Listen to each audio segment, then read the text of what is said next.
అక్క ఏంటి ఏమైంది? ఎందుకు మీ పైన పోలీసులు చేతి వేయాల్సొచ్చింది? అసలు ఏం జరిగిందంటే మేము అక్కడ ఉన్న అధికారులతో నేను రాగానే అక్కడ గ్యాదర్ అయినప్పుడే చెప్పాను.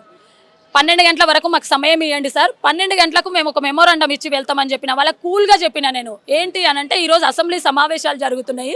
సమావేశాలలో కాంగ్రెస్ ప్రభుత్వం మాకు ఎలక్షన్ల ముందు మేనిఫెస్టోలో 18,000 ఇస్తా, ఉద్యోగ భద్రత కల్పిస్తా అని చెప్పి పెట్టడం జరిగింది.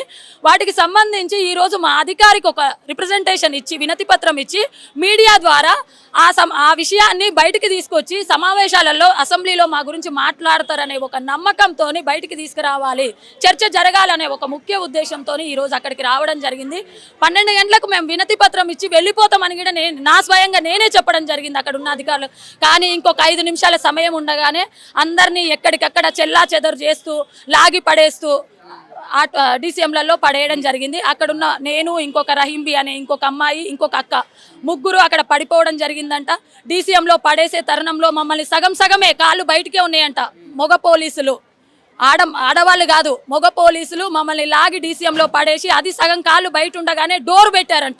లేడీ కానిస్టేబుల్స్ లేరా మిమ్మల్ని డీసీఎం లెక్కేసినప్పుడు? ఉన్నా కూడా ఒక్కరు మాత్రమే నన్ను పట్టుకున్నారంట, మహిళా కానిస్టేబుల్. మిగతా 4 పురుషులేనంట. అసలు నా డ్రెస్సింగ్ చూడకుండా, నన్ను ఏది గమనించకుండా వాళ్ళు వచ్చి పట్టుకొని డీసీఎంలో సగం వరకే పడేశారంట. సగం బయటనే ఉందంట నా బాడీ. సగం బయటనే ఉంటే ఒక అక్క వాళ్ళ కాళ్ళు ఇరిగిపోతాయి, లోపల కనండి అని మొత్తుకుంటున్నా కూడా వినకుండా డోర్ వేశారంట. ఆ డోర్ వేయబోతుంటే అక్క ఆపే ప్రయత్నంలో జస్ట్ ఇట్లా ఆయనకు చేయి తగిలిందంట. చెప్తున్నా వినకుండా అలా డోర్ వేస్తున్నావు అని చెప్పేసి అక్క బాధ తట్టుకోలేక ఇట్లా అంటే నన్ను కొడతావే అని చెప్పేసి అసలు చాలా ఘోరంగా మాట్లాడారంట. ఎస్ఐ సిఐ నాకు తెలియదు, నేను పడిపోయాను, నాకు తెలియదు. నేను ఒక హాఫ్ అన్ అవర్ అవుతుంది స్పృహలోకి వచ్చిన తర్వాత అక్కడ జరిగిందంతా మా వాళ్ళు చెప్పడం జరిగింది నాకు.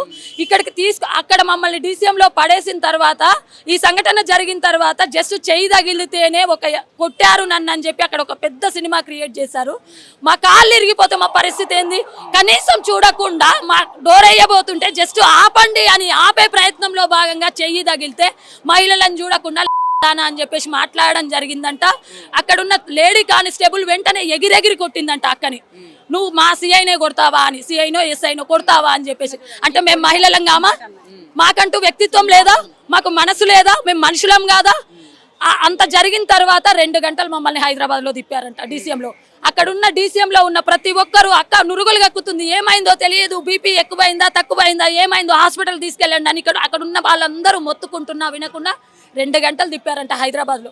2 గంటలు తిప్పి ఆ తర్వాత ఏదో పోలీస్ స్టేషన్కి తీసుకెళ్ళి అక్కడ నుంచి ఇక్కడికి తీసుకొచ్చారంట. తీసుకొచ్చిన తర్వాత నాకు స్పృహలోకి వచ్చిన తర్వాత జరిగింది చెప్తున్నారు, వీళ్ళు నటిస్తున్నారు అని మాట్లాడుతున్నారంట. ఇది నటనేనా ఇది? మాకేం దౌర్భాగ్యం, నటించాల్సిన అవసరం మాకేముంది? మీరు ఇస్తానన్నయ్యే మేము అడగడానికి వచ్చినాం, అంతే కదా.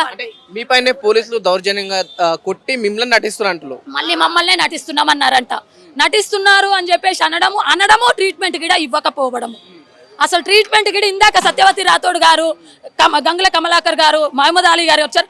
వాళ్ళు వచ్చిన తర్వాతనే నేను పేషెంట్ని, నేను లేచిన తర్వాత అక్కడ ఉన్న ఇంకొక అమ్మాయి బెడ్ పైన ఉంది. ఆ అమ్మాయిని ట్రీట్మెంట్కి తీసుకోవమ్మంటే ఎక్స్రే తీయడానికి నన్ను దోయమంటున్నారు స్ట్రక్చర్. అక్కడ ఉన్నారు పోలీసు వాళ్ళు, నన్ను దోయమంటున్నారు. మేము నెట్టుకెళ్ళాలంట అమ్మాయి ట్రీట్మెంట్కి. ఇంత దౌర్భాగ్యం, మేము నటిస్తున్నామంట.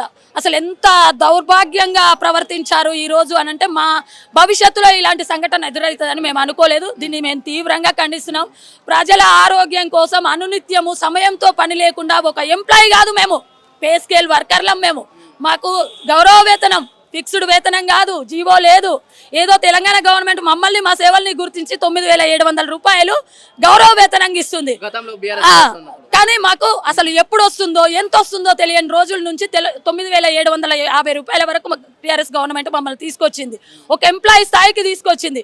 అలాగే మీరు ఆ 9,000 సరిపోవు, మీకు 18,000 ఇస్తా అని చెప్పి మీరే మేనిఫెస్టోలో పెట్టిరు. ఒక స్కీమ్ వర్కర్ని ఉద్యోగ భద్రత కల్పిస్తా అని చెప్పి మేనిఫెస్టోలో పెట్టిరు.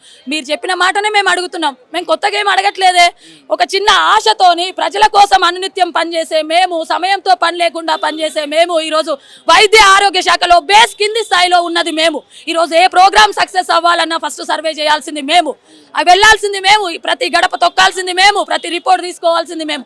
అటువంటి మమ్మల్ని ఈరోజు మహిళలను చూడకుండా మీరిచ్చిన మాటను గుర్తు చేయడానికి వచ్చిన మమ్మల్ని ఇంత అవమానపరుస్తూ, ఇంత దౌర్భాగ్యంగా మాట్లాడుతూ, పోలీస్ అధికారులతో ఇంత నిర్లక్ష్యంగా మమ్మల్ని అవమానపరిచేలా చేసినందుకు అని మాట్లాడిన దానికి మేము ఖచ్చితంగా దీన్ని తీవ్రంగా ఖండిస్తున్నాము. అది వెనక్కి తీసుకోవాలి. వెనక్కి తీసుకునేంత వరకు మాత్రం మేము ఖచ్చితంగా నిరసన కార్యక్రమాలు చేపడుతూనే ఉంటాం. ఇప్పుడు లోపల ఎందరు సీరియస్ ఉన్నారు? ఇంకొక అమ్మాయి ఉంది, రహీంబి అనే అమ్మాయి సీరియస్. ఎలా ఉంది ఇప్పుడు? ఆ అమ్మాయి ప్రస్తుతానికి మాట్లాడలేని పరిస్థితుల్లో, అంటే కాన్షియస్ లోకి వచ్చింది, బట్ తను స్థిరంగా లేదు, పెయిన్ వస్తుంది అంటుంది. పోలీసులు కొట్టిందానికా? పోలీసులు వెనక నుంచి కొట్టిరంట అమ్మాయిని. మీ పైన లేడీ కానిస్టేబుల్ లేక మగవాళ్ళేనా? మగవాళ్ళేనంట, మగవాళ్ళే, లేడీ కానిస్టేబుల్ మగవాళ్ళే, మగవాళ్ళేనంట, మగవాళ్ళే కొట్టిరంట. ఆ అమ్మాయి ఇప్పటికి ఇంకా యాక్టివ్ అవ్వలేదు, బెడ్ పైనే ఉంది. ఆ అమ్మాయికి ట్రీట్మెంట్ కూడా ఇందాక సత్యవతి రాథోడ్ గారు వాళ్ళు వచ్చినాకనే ట్రీట్మెంట్ స్టార్ట్ చేశారు. అప్పుడు ఒక సినిమా క్రియేట్ చేస్తున్నాడా, చకచక ట్రీట్మెంట్ ఇస్తున్నట్టుగా. అప్పటి వరకు అసలు ఆమెను పట్టించుకున్న వాళ్ళే లేరు. వాళ్ళు వచ్చిన తర్వాతనే అమ్మాయికి ట్రీట్మెంట్ ఇస్తున్నారు, ఇప్పుడు చూస్తున్నారు.